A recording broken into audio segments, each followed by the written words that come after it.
Hello everyone. 22ನೇ ಪ್ರಶ್ನೆಯನ್ನ ಗಮನಿಸಿ ಮಕ್ಕಳೇ.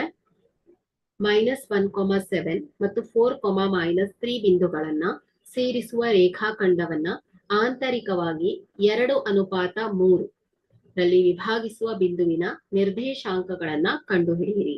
ಸೊ ನಾವಿಲ್ಲಿ ಭಾಗ ಪ್ರಮಾಣ ಸೂತ್ರವನ್ನ ಬಳಸಿ ಇದನ್ನ ಅಂದ್ರೆ ಈ ಒಂದು ಬಿಂದುವಿನ ನಿರ್ದೇಶಾಂಕವನ್ನ ಕಂಡುಹಿಡಿಬೇಕು ಮಕ್ಕಳೇ. ಸೊ ಇಲ್ಲಿ ಭಾಗ ಪ್ರಮಾಣ ಸೂತ್ರ P of x, y is equal to ಏನು ಹೇಳಿ, m1 x2 plus m2 x1 divided by m1 plus m2,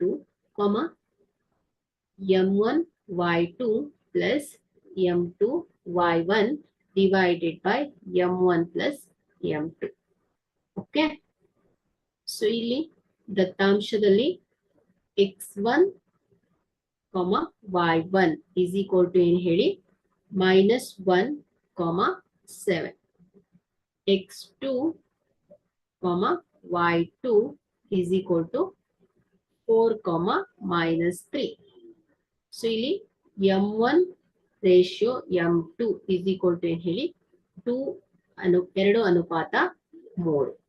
so ಈ ಎಲ್ಲ ಮೌಲ್ಯವನ್ನ ಸೂತ್ರದಲ್ಲಿ ಆದೇಶಿಸಿದಾಗ is equal to m1 2 into x2 4 plus m2 3 minus 1 divided by 2 plus 3,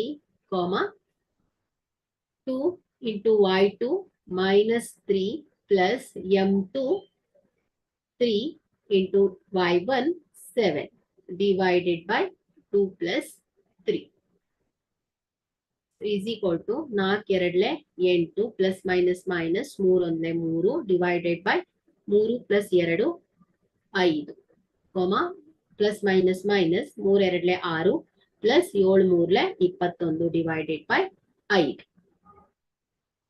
Okay, so is equal to 8 ರಲ್ಲಿ 3 ಹೋದ್ರೆ 5 divided by 5, minus 6 plus 21.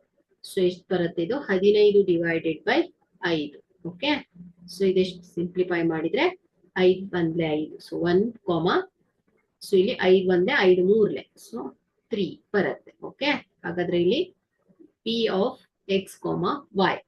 Okay, so ಇಲ್ಲಿ ಈ ಎರಡು ಬಿಂದುಗಳನ್ನ ಸೇರಿಸುವ ರೇಖಾಖಂಡವನ್ನ ನಾವು 2:3 ರಲ್ಲಿ ವಿಭಾಗಿಸುವ ಬಿಂದುವಿನ ನಿರ್ದೇಶಾಂಕ ಏನಾಗುತ್ತೆ ಮಕ್ಕಳೇ, 1, 3 ಆಗಿದೆ. Thank you.